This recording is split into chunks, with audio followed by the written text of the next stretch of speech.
Bem, amigos, estamos aqui para resolver a questão aplicada hoje, no dia 25 de setembro de 2012, na turma MP3, sala 206, primeiro GQ, primeira chamada, na disciplina Direito Processual Penal 1. Duas questões dissertativas, valendo 2 pontos cada, e a primeira questão dizia o seguinte: conforme o que foi estudado em sala de aula, a combinação dos princípios da presunção da inocência e da ampla defesa, constitucionalmente previstos, produzem que princípio no âmbito do processo penal brasileiro, implícito, portanto.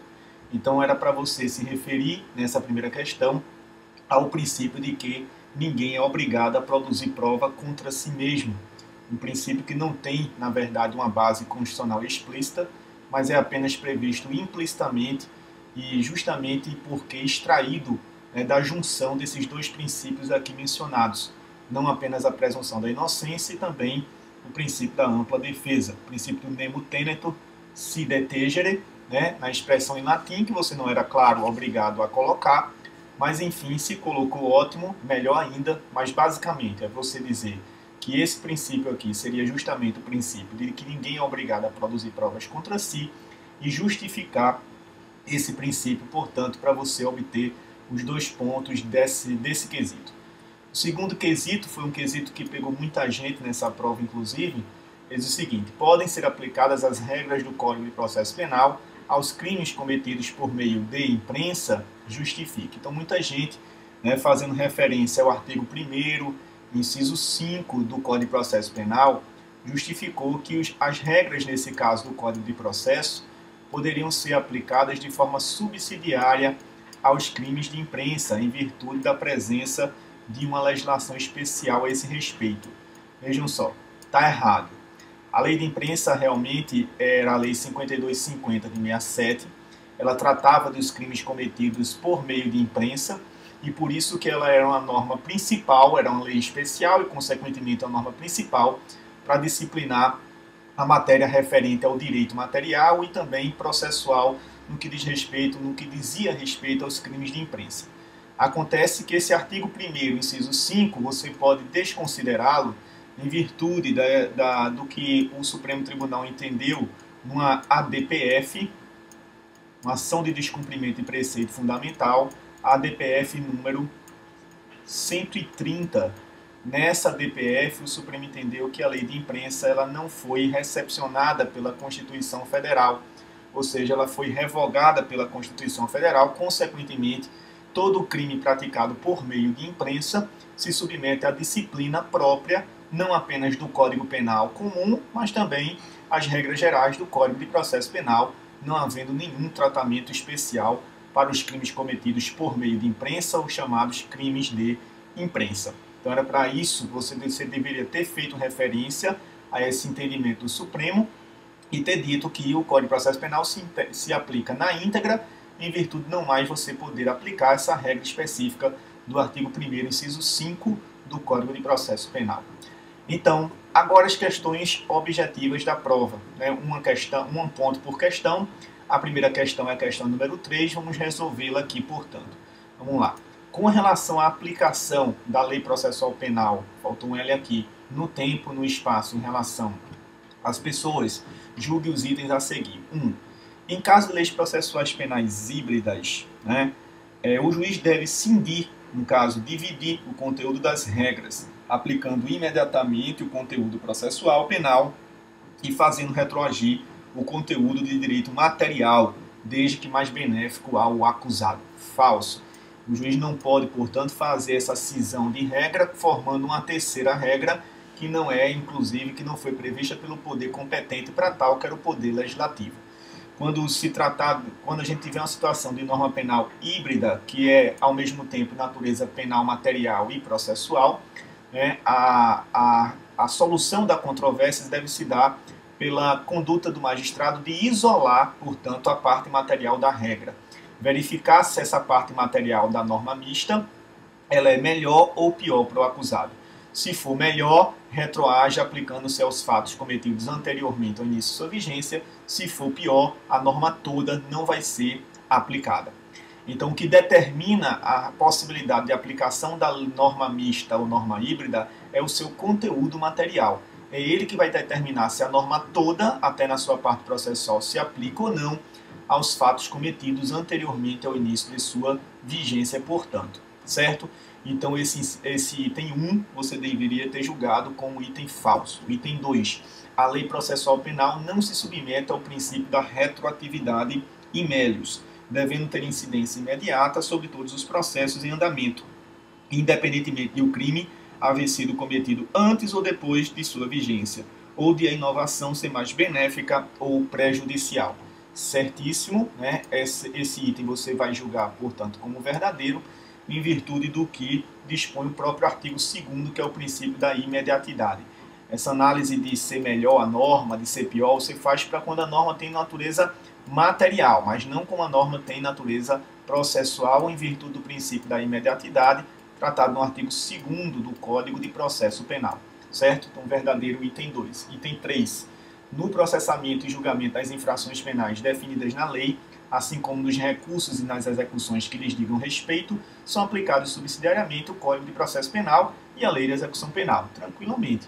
No que essas normas especiais não dispuserem em sentido contrário, né, você vai ter a aplicação do Código de Processo Penal e também da Lei de Execução Penal. Se ela tiver uma disciplina específica, é essa disciplina específica que você vai aplicar em virtude que normas especiais derroga-te normas generalis, ou lex generalis. Então, aqui a gente tem a aplicação clara, né, do artigo 1º. Sei que não pode abreviar, mas vamos fazer aqui para economizar, até porque escrever com mouse é meio complicado. Artigo 1º, parágrafo único do Código de Processo Penal, certo? Então, a norma especial, nesse caso, ela derroga a norma geral, ou o Código de Processo, a Lei de Execução Penal, portanto, naquela parte específica que ela discipline. Bom, então só temos mais o item aí, que é o item 4, que diz que a Lei Processual Penal, no tocante à aplicação da norma no tempo, como regra geral, é guiada pelo princípio da imediatidade, com plena incidência nos processos em curso, independentemente de ser mais prejudicial ou benéfico ao acusado, assegurando-se, entretanto, a validade dos atos praticados sob a égide da legislação anterior. Perfeito, condiz com o que diz o artigo 2º, inclusive, do Código de Processo Penal. Não importa se a norma é melhor, não importa se ela é pior, ela tem aplicação imediata, resguardando-se os atos praticados sob o império da lei anterior, porque ela protege, claro, ela tem que preservar a coisa julgada e, sobretudo, aqui, o ato jurídico perfeito. Então, itens 2, 3 e 4 estão corretos. Vamos ver se a gente tem uma resposta aqui. 2, 3 e 4, na letra E, a resposta para a terceira questão, letra E, portanto. A quarta questão diz o seguinte: no tocante à ação penal, assinale a opção correta. Letra A. O prazo decadencial de representação para os sucessores corre a partir do momento em que eles forem notificados judicialmente. O prazo para representação sempre se conta a partir do conhecimento da autoria. Não existe esse tipo de exceção de notificação judicial para você ter o exercício do direito de representação. Então, letra A, falsa. Letra B. Ocorre a decadência do direito de queixa na ação penal privada subsidiária da pública, caso esta não seja intentada no prazo de 6 meses, contado do dia em que se esgotou o prazo para oferecimento de denúncia pelo Ministério Público. Está correta essa alternativa. Se você não a marcou, ainda não tenha, né, não fique desesperado, porque a letra E dessa questão também deve ser considerada pela sua redação um tanto quanto esquisita. Então a letra E, ela também vai ser considerada como resposta. A questão número 4, se você marcou letra B, você acertou. E também se você marcou letra E, você também vai acertar essa questão, apesar da banca do concurso ter considerado apenas a letra B como a correta. Vamos ver por que essa letra E deve ser julgada também, ou pelo menos a gente vai ter que considerar também como correta para não prejudicar ninguém. Letra C diz assim, que a ação penal num crime complexo será intentada em qualquer hipótese por intermédio de queixa-crime. Não é em qualquer hipótese, né, o que vai depender é porque, na verdade, alguma das infrações que integrem esse crime complexo pode ser de ação penal pública, então, para o crime complexo, a ação penal pode ser de natureza pública e não de natureza privada. É o que diz o desnecessário artigo, a gente já mencionou por que é desnecessário artigo 101, e aí não do Código de Processo Penal, gente, mas do Código Penal brasileiro, trata da ação penal em crime complexo, artigo 101 do Código Penal brasileiro. Então, falsa. Letra D. No caso de morte do ofendido ou quando declarado ausente por decisão judicial, se comparecer mais de uma pessoa com direito de queixa, terá preferência o cônjuge e, na ausência deste, o parente mais próximo na ordem ascendente, descendente ou irmão. Até aqui está tudo certo. O problema vem agora. Havendo divergência entre os sucessores, o juiz extinguirá a ação penal. Se houver divergência entre os sucessores, logicamente que aquele que tiver interesse em propor ação penal, como legitimado que é, terá a possibilidade de fazê-lo e aí sempre respeitada essa ordem estabelecida na lei. Cônjuge tem preferência sobre ascendentes, descendentes e irmãos. Os ascendentes têm, portanto, preferência sobre todos, menos sobre os cônjuges, enfim. Mas se houver divergência, privilegia-se o interesse daquele que quer propor ação e não se extingue a ação penal, como foi mencionado aqui. Vejam, a letra E, a gente vai também considerar correta, diz que a recusa do perdão por um dos querelados não produz efeitos jurídicos aos demais querelados. Até aqui está tudo certo. Você sabe que o perdão dado a um dos querelados se estende obrigatoriamente a todos como consequência do princípio da indivisibilidade da ação penal privada.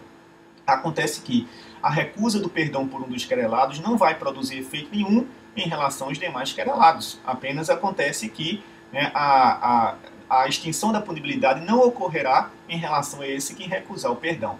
O problema é que a questão vai adiante e diz assim, não produz efeitos jurídicos aos demais querelados que aceitarem ser perdoados e impede, de igual modo, a extinção da punibilidade. Esse finalzinho da questão gera um pouco de polêmica, porque você não sabe, na verdade, se esse impede a extinção da punibilidade está se referindo apenas àqueles que recusaram perdão e realmente, nesse caso, impede, ou se esse impede aqui está dizendo respeito a todos os querelados, inclusive aqueles que não aceitaram perdão, como aliás foi o entendimento da banca nesse concurso especificamente aqui. De toda maneira, como dá margem a duas interpretações, e uma dessas interpretações levaria ao acerto da assertiva, eu vou considerar também como correta. Então, se você marcou letra F, fique tranquilo que você terá também o ponto dessa questão. Vamos à questão agora de número 5. Questão número 5 diz assim, acerca da ação penal, assinale a opção correta, letra A. Se na ação penal privada personalíssima a vítima se torna incapaz, o direito de queixa transfere-se ao curador legal, e aqui você já pode considerar falsa. A ação penal privada personalíssima é aquela que só pode ser intentada pelo seu representante legal e por mais ninguém. Não importa se a vítima morreu, não importa se a vítima se tornou incapaz, se ela não tem condições de exercer o direito de queixa, ninguém poderá exercer no seu lugar. Falsa, letra A. B. Na ação penal privada personalíssima, sendo a vítima menor de idade, deverá aguardar a maioridade para ingressar com a ação penal, ou nomear curador especial para tal fim. Falso. Primeira coisa que nos crimes de a ação penal privada personalíssima, mas, aliás, no único crime de ação penal privada personalíssima que a gente tem no Código, aliás, em todo o ordenamento jurídico, não há possibilidade da vítima ser um menor de idade. Né? A primeira coisa é essa. E segundo, que não há a possibilidade de você nomear curador especial, que faz com que esse item também esteja falso, essa letra esteja falsa. Letra C, vamos ver se é ela. No caso de falecimento do titular de ação penal privada personalíssima, com ação penal em curso, os sucessores poderão prosseguir no feito. Se é personalíssima, eles não podem prosseguir no feito em hipótese alguma. D. A única possibilidade de ação penal privada personalíssima do ofendido existente no ordenamento jurídico brasileiro é a do crime de induzimento essencial e ocultação de impedimento ao casamento. Está certo, é o artigo 236, é o único crime dessa modalidade em todo o ordenamento jurídico. Letra E. No caso de ação penal privada personalíssima, ocorrendo o falecimento ou a declaração de ausência do ofendido, antes de ingressar com a referida ação penal, o direito de oferecer queixa passará ao cônjuge, ascendente, descendente ou irmão, não se transfere, por isso que o nome é personalíssima. Falsa, letra E. Portanto, aqui, resposta letra D para a quinta questão. Vamos à sexta questão agora. Lúcio, em liberdade, foi investigado pela suposta prática de crime de estelionato. O inquérito policial, após concluído, foi remetido à Justiça. O MP recebeu os autos de investigação policial e, decorridos mais de 2 meses, não se manifestou no caso. Se o Ministério Público recebeu os autos de investigação e não se manifestou sobre o caso no prazo de 2 meses, obviamente que já abriu a possibilidade para a ação penal privada subsidiária, ou seja, a vítima, se ela tiver interesse, poderá oferecer queixa-crime nesse delito de ação penal pública, porque o Ministério Público não ofereceu a denúncia no prazo legal e dentro desse prazo, de alguma maneira, não se manifestou. A respeito dessa situação hipotética, assinale a opção correta. Vamos lá. Na ação penal privada subsidiária da pública, a vítima ou seu representante legal poderá oferecer denúncia? Não. Poderá oferecer queixa-crime, mas nunca denúncia. Denúncia é petição inicial de ação penal pública, nunca de ação penal privada, ainda que seja de ação penal privada personalíssima. Então ela deveria oferecer queixa, mas não denúncia. Denúncia só o Ministério Público pode oferecer. Falsa letra A, vamos ver aqui a letra B. Nessa situação, poderá o ofendido ou seu representante legal intentar ação penal privada da ação pública. Tá tranquilo, é isso mesmo. Essa resposta, não há o que se discutir. Vamos ver os erros das demais alternativas, caso você tenha, portanto, marcado, verificar por que você errou. Como o acusado está em liberdade, não há prazo, vejam só, não há prazo para o Ministério Público se manifestar. O Ministério Público tem prazo para oferecer denúncia, que pode variar conforme esteja indiciado preso ou solto. Será de 5 dias para oferecer a petição inicial se o indiciado estiver preso.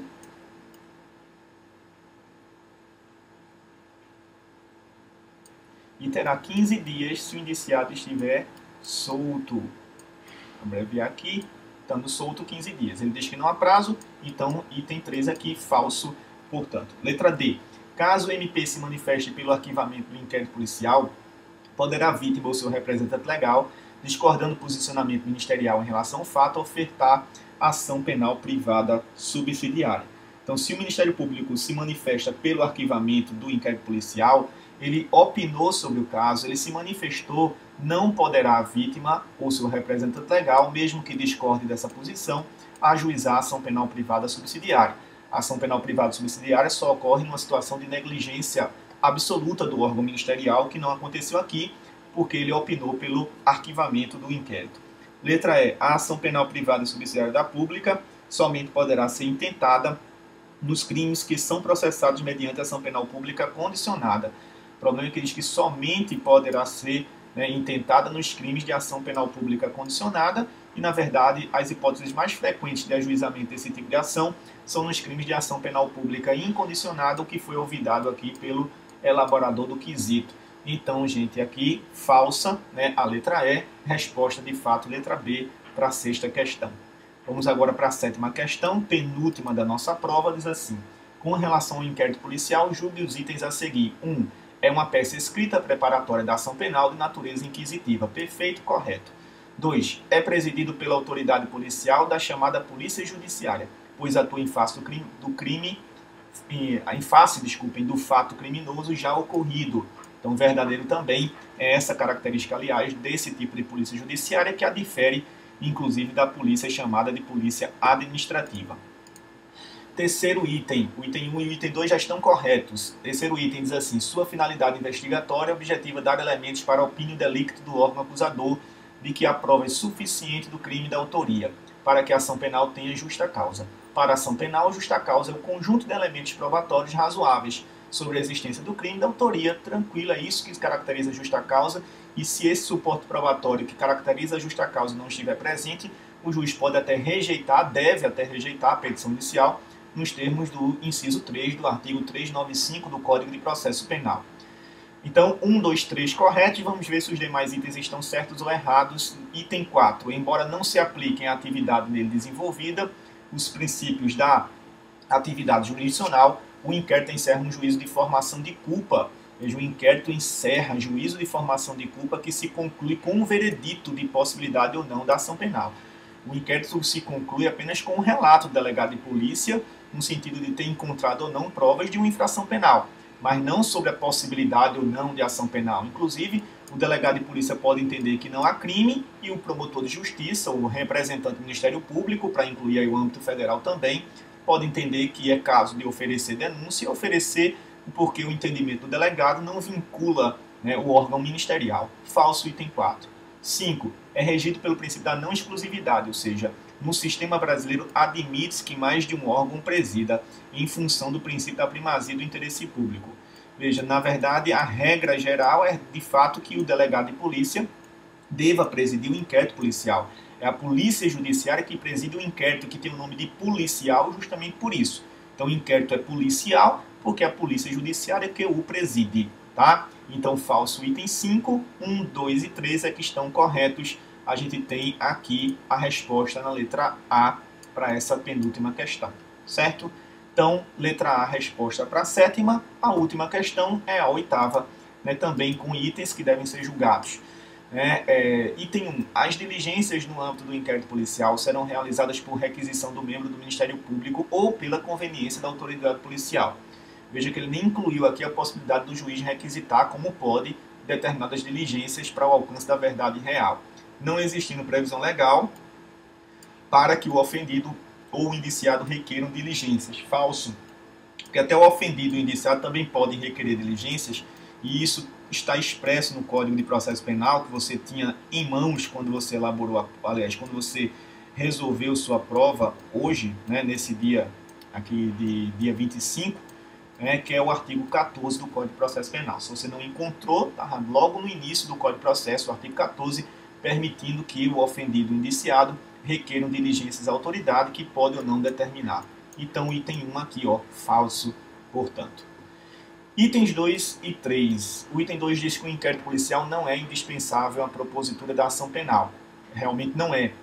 Mas denúncia desacompanhada de um mínimo de prova do fato e da autoria é denúncia sem justa causa, corretíssimo. Realmente ele não é indispensável, ele é dispensável, inclusive incluímos isso no nosso conceito em sala de aula. E a denúncia que não tem esse mínimo de prova de autoria e de materialidade é denúncia sem justa causa para o início da ação penal. 3. Impede-se desarquivamento do inquérito policial com vistas a prosseguir as investigações nas hipóteses de decisões judiciais reconhecendo a atipicidade. Realmente o Supremo Tribunal Federal entende assim. O entendimento do Supremo é de que, havendo a atipicidade, não é possível o seu desarquivamento, porque a decisão de arquivamento com base na atipicidade faz coisa julgada material.